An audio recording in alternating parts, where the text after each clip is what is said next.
Because हम केवल हमारे यहाँ पर इंस्टीट्यूशन में ना केवल कोर्स ही करवाते हैं बल्कि जो side by side different activities होती हैं उनमें जब वो पार्टिसिपेट करना शुरू करता है।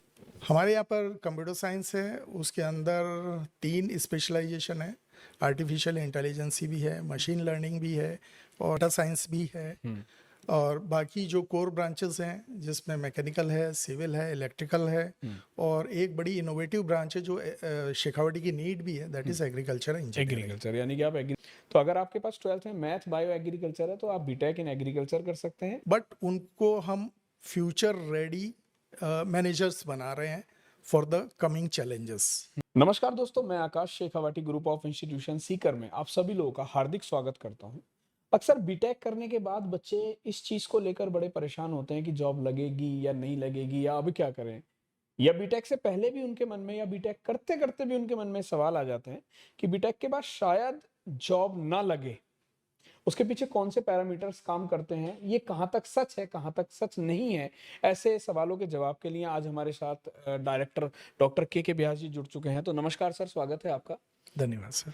सर, बीटेक स्टूडेंट्स किसी भी स्ट्रीम में हो, चाहे कंप्यूटर साइंस हो, चाहे मैकेनिकल हो, सिविल हो, इलेक्ट्रिकल हो, व्हाटएवर, कोई सी भी ब्रांच हो सकती है, ब्रांच मैटर ही नहीं करती। उसके बाद बच्चे बीटेक करते करते या बीटेक के बाद अपने मन में एक पहले से ही एक चीज समा लेते हैं, बसा लेते हैं कि शायद जॉब नहीं लगेगी या इतनी भीड़ है, इतना कंपटीशन है। ये कहाँ तक सच है? आकाश जी, मैं आपको थोड़ा सा क्लेरिफाई कर दूं। हाँ। सबसे पहले तो मैं आपको बताना चाहूँगा कि ये जो बीटेक का कोर्स है इसका स्ट्रक्चर क्या है। अगर हम बहुत सीधे शब्दों में समझें इसको तो आप पाएंगे कि basically it's a diversified course. आज वो समय नहीं है कि मैं केवल कंप्यूटर की बात करूं या इलेक्ट्रॉनिक्स की बात करूं या इलेक्ट्रिकल की बात करूं, मैकेनिकल की करूं। एक ब्रांच स्पेसिफिक बात होती ही नहीं है बिकॉज यूनिवर्सिटी है, बहुत सोच समझ के सिलेबस बना रही है और हमारा सिलेबस तो बहुत ही अच्छा है यूनिवर्सिटी ने जो बनाया हुआ है और वो एक बहुत डाइवर्सिफाइड है, हाइब्रिड सिलेबस है। तो पहली तो यहीं पे आपका ये क्लेरिफिकेशन हो जाएगा कि जब स्टूडेंट इस तरह का सिलेबस पढ़ेगा तो डेफिनेटली मल्टीफेसेट होगा, स्पेशली टेक्निकल फील्ड में। अब दूसरी बात, एक और चीज़ मैं आपको बता दूं कि जब ये 4 साल का कोर्स करता है तो स्टूडेंट में एक ट्रांसफॉर्मेशन शुरू हो जाता है फर्स्ट ईयर से। बिकॉज हम केवल हमारे यहाँ पर इंस्टीट्यूशन में ना केवल कोर्स ही करवाते हैं बल्कि जो side by side different activities होती हैं उनमें जब वो पार्टिसिपेट करना शुरू करता है right now from the first day, तो बेसिकली ये जो ट्रांसफॉर्मेशन है उसकी पर्सनैलिटी में निखार लाता है। तो फाइनल ईयर तक आते आते और फाइनल ईयर करते करते वो डिफरेंट फेजेस से निकलता है। तो बेसिकली आप ये मान के चलो कि अब वो फर्स्ट ईयर से लेके फाइनल ईयर तक जो उसका लुक है वो और उसके जो समकक्ष दूसरे ग्रेजुएशन स्टूडेंट्स हैं उनके मुकाबले उसका बेटर होता है। सर, जैसे कौन कौन सी एक्स्ट्रा करिकुलम एक्टिविटीज रहती हैं? अब एक्स्ट्रा करिकुलर एक्टिविटीज़ में मैं केवल कैटेगरी आपको बताना चाहूँगा कि हम कॉलेज में बेसिकली खूब सारे फंक्शंस करते हैं, टेक्निकल फंक्शंस करते हैं जिनमें उनका एम क्या होता है बेसिकली कि उसकी सॉफ्ट स्किल को निखारना और उसके इनोवेशंस जो हैं उसकी सोच है उस तरफ उसको और आगे बढ़ाना और फिर उसको स्वावलंबी बनाना उस इनोवेशंस के इम्प्लीमेंटेशन में, मतलब मैनेजमेंट की तरफ भी। तो न केवल टेक्निकल एस्पेक्ट्स बट उनको हम फ्यूचर रेडी मैनेजर्स बना रहे हैं for the coming challenges. Specially profession में जो है वो घुसेगा तो बहुत सारे चैलेंजेस आएंगे, तो हर फेज के लिए उसको हम रेडी कर रहे हैं यहीं से।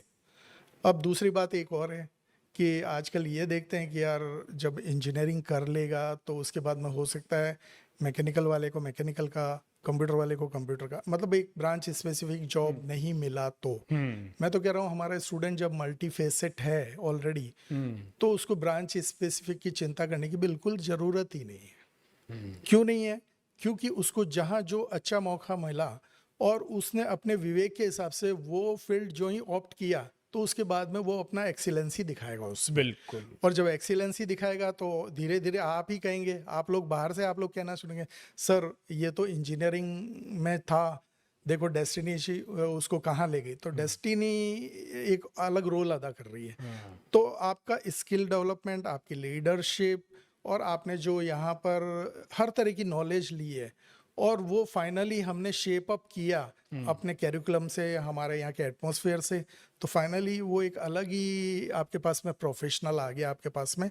और हो सकता है कि वो जॉब सीकर की जगह जॉब प्रोवाइडर भी दिखे आपको, डिपेंड करता है उस। यानी कि सर का कहना यह है कि बीटेक करते करते करते करते वो स्टूडेंट इतना लर्नर हो जाता है कि उसको किसी भी फील्ड में, स्पेसिफिक फील्ड की बात छोड़िए, उसको किसी फील्ड में अगर वो एंट्री लेनी होगी, वो अपना इंटरेस्ट डेवलप करेगा तो उसमें जा सकता है। बिल्कुल। यही एक दोस्तों इस चीज़ का रिजल्ट ये है कि बीटेक के स्टूडेंट एसएससी, बैंक, रेलवे और जितने भी गवर्नमेंट एग्जाम्स हैं उन सभी में बढ़ चढ़कर हिस्सा ही नहीं ले रहे हैं, उनमें पार्टिसिपेट करने के साथ साथ सिलेक्शंस भी ले रहे हैं। ये इस बात को दर्शाता है कि बीटेक स्टूडेंट्स कुछ भी कर सकता है जो वो सोच ले। तो सर हम लोग और उन्हें बेहतर किस तरीके से, जैसे संस्थान में गवर्नमेंट जॉब की प्रिपरेशंस बच्चों की चल रही है, पर्सनैलिटी बिल्कुल, मैं आपको डेवलपमेंट, ये बता सारी दूं, चीज़ों जो पर हमारे क्या? बीटेक के स्टूडेंट है ना, फर्स्ट ईयर से उनका माइंडसेट बड़ा क्लियर रहता है। हम्म।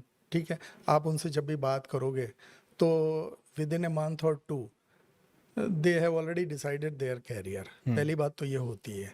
फिर वो उसी हिसाब से अपने चारों तरफ है ना, जो भी उनको कॉल इनसाइड द कॉलेज या जैसे भी हो, और अपने यहाँ तो खैर वैसे भी है, कोचिंग फैसिलिटी है, तो दे have already having a very good contact with the coaching teachers also.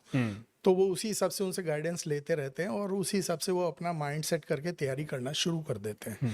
ये एक यहाँ का एटमॉस्फेयर है कॉलेज का। बिल्कुल। और इसके अलावा जब वो बीटेक कर लेता है तभी वो हम सब जो गुरुजन है उनके संपर्क में रहता है, कहीं उसको मार्गदर्शन की और आवश्यकता होती है तो अभी हम अपनी तरफ से देते रहते हैं। तो फाइनली क्या होता है कि वो कभी भी कॉन्फिडेंस तो लूज कभी नहीं करेगा। अब रहा उसके पास में एक और नेक्स्ट और ऑप्शन है कि सर मेरे पास में अगर ये मल्टीपल ऑप्शंस हैं तो बेस्ट कौन सा है, उसके एनालिसिस में भी हम उसकी हेल्प करवा देते हैं। डेफिनेटली फिर वो अच्छी अपने अपने फील्ड में बहुत अच्छा ही करेगा। सर हमारे यहाँ किन किन ब्रांचेस में बीटेक होता है?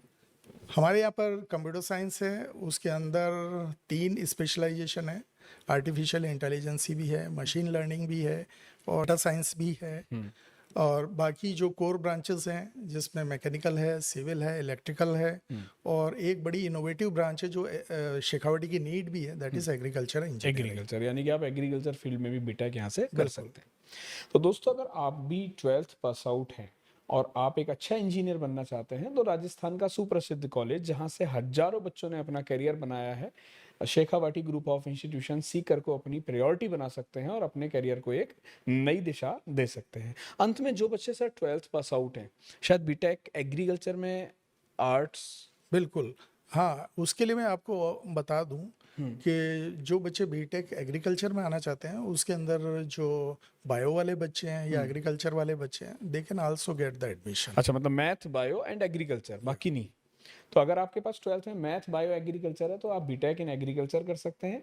आपके पास अगर मैथ रहा है 12th में तो आप नॉर्मल बीटेक कर सकते हैं, यानी कि computer science, data science, ML, AI and mechanical, electrical and civil branches में आप आ सकते हैं। तो अंत में सर जिन बच्चों ने 12th पास आउट अभी किया है उनको आपकी तरफ से क्या सुझाव रहेगा?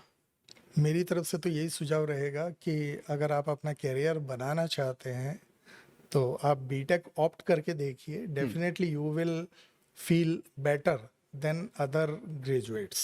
बहुत शानदार, बहुत ही सहज शब्दों में डॉक्टर साहब ने हमारे बातों का जवाब दिया। आशा करता हूं कि आप सभी को बहुत अच्छे से समझ में आई होंगी। तो आप भी अपना करियर बनाना चाहते हैं तो दोस्तों Shekhawati group of institution Sikar को अपनी प्रायोरिटी बनाएं। मुलाकात करेंगे फिर, तब तक के लिए अपना ध्यान रखिए। अधिक जानकारी के लिए दिए गए नंबर पर संपर्क कर सकते हैं या कॉलेज विजिट कर सकते हैं। धन्यवाद।